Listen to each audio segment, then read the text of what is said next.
Today we are talking on a very different topic. As you are seeing here, this is a topic from losing to winning. Now losing to winning is not only related to the games. Usually losing, winning are associated words. The words which are associated with the games, the words which are associated with some kind of play, some kind of sports. Here there is a larger meaning to this, and here losing the game of life and winning the game of life are the terminologies that we are focusing on.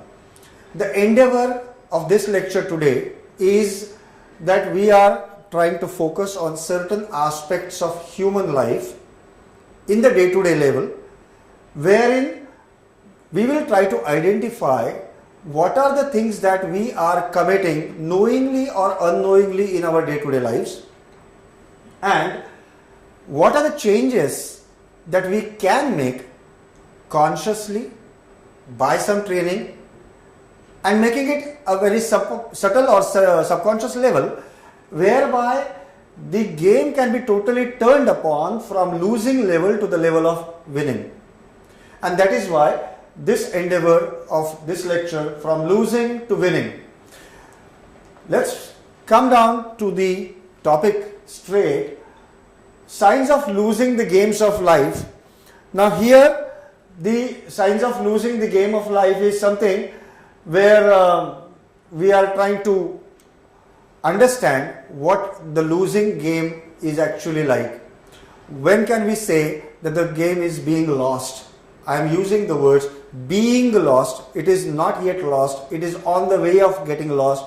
It is on the way of not winning, and that is why if we can identify exactly at that point in time where we are about to lose that game, then we can necessarily make some changes in ourselves. Why changes in ourselves? Because we can change only ourselves. We cannot expect the society around us, or we cannot expect the people around us, or we cannot expect the colleagues around us. We cannot expect any of them to change. It is we who can change, and therefore I was saying that if I understand where am I losing this plot, this game of life, then I can actually correct at that point in time and convert it into a winning level. Now, the signs of losing the game of life are: 1. You usually have an inadequate sleep.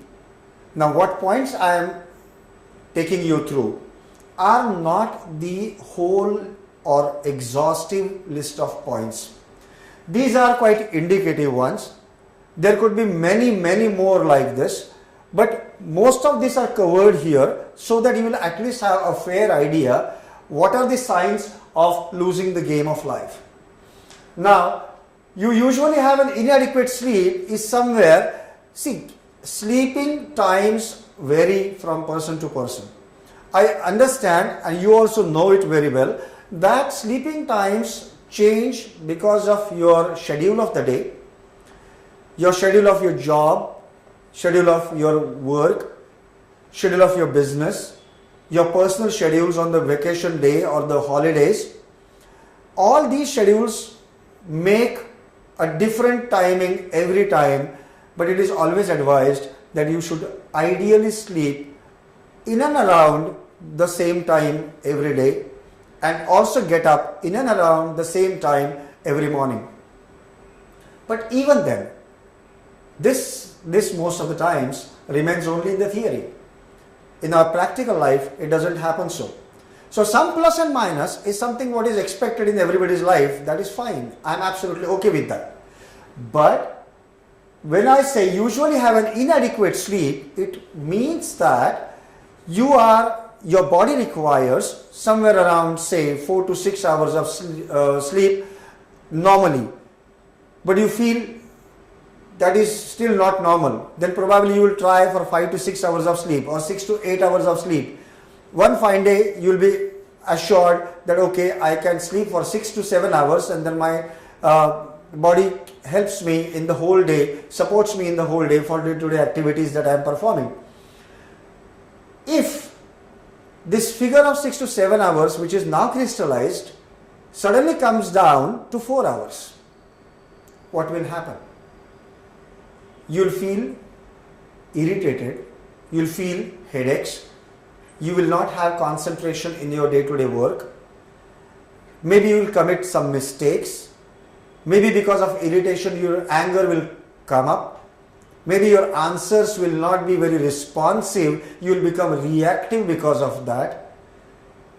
All these are indirectly the signs of losing the game. That is why the point taken here is usually you have an inadequate sleep. If the word usually is understood well by you, then usually inadequate sleep in the sense that once in a while is okay, but normally you are all the time, every time, almost all the time getting inadequate sleep, then it is a great sign that you are losing the game of life. We'll understand the concept in detail later on, but still we'll go on the points. Constantly criticize or insult self. Now, how will somebody insult self? Normally we have talked about, heard about the insulting somebody else or somebody else insulting us. Now here we are talking about insulting self, or insulting self is happening because we are criticizing self. Many people I have come across in my professional career where people keep saying that, sorry boss, that's not for me. I cannot win. I can't be promoted. I am not that good. I can't be successful as Mr. X or Mr. Y. These are all negative talks about self. We are constantly criticizing, I am fat, I am thin, I can't work faster, I can't run faster, I can't write faster, I can't type faster, I cannot take decisions very fast. Each time we are constantly criticizing, we are actually sabotaging our own interest. We are insulting ourselves. Buy things that you do not afford. Many times I have seen some shopaholic people who go to the mall, carry some money, or many times not even having money but credit card, and they just buy many things which are actually not needed by them, which probably is their just spirit of thought which makes them buy those things. When they buy, they think it's necessary for them. When they come back, then they understand that this is perhaps I could have avoided. They might have avoided that, but still they are buying it. It's just because at that point in time, they don't understand that whether it is necessary for them or it is not. Constantly replay the past in mind. Have you ever come across people who are not in their present moment, who are either futuristic in their talks, what will happen, it will happen, what shall happen, always looking into the future. But more than that, there will be many people who will be constantly dwelling into the past. They will always be talking as what was there, what I have been in the earlier organization, what authority I was enjoying in the earlier organization, what kind of work I was enjoying in the earlier organization, what kind of importance I had in the earlier company, what kind of affection I was receiving from my colleagues in the earlier company, how my earlier home was better than the current one, how my earlier vehicle was better than the current one.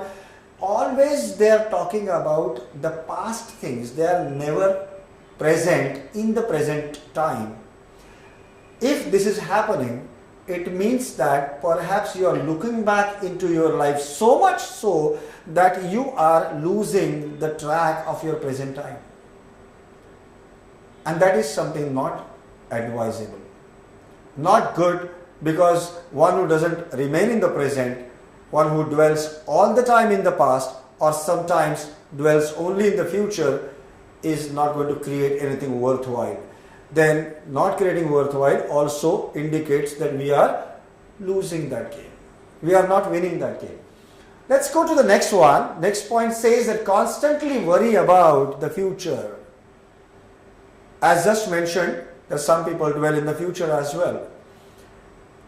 As long as they are happy about the future event to come, which again may or may not come, which again may or may not happen, but if at least they are talking about something good to happen, perhaps they have a happy mind.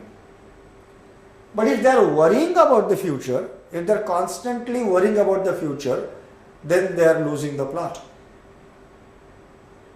They are losing the plot because the worry, and that too related to something future event, which future event may or may not happen, there is no certainty, there is no certain calculation that we can have about whether that event is going to happen at all or not.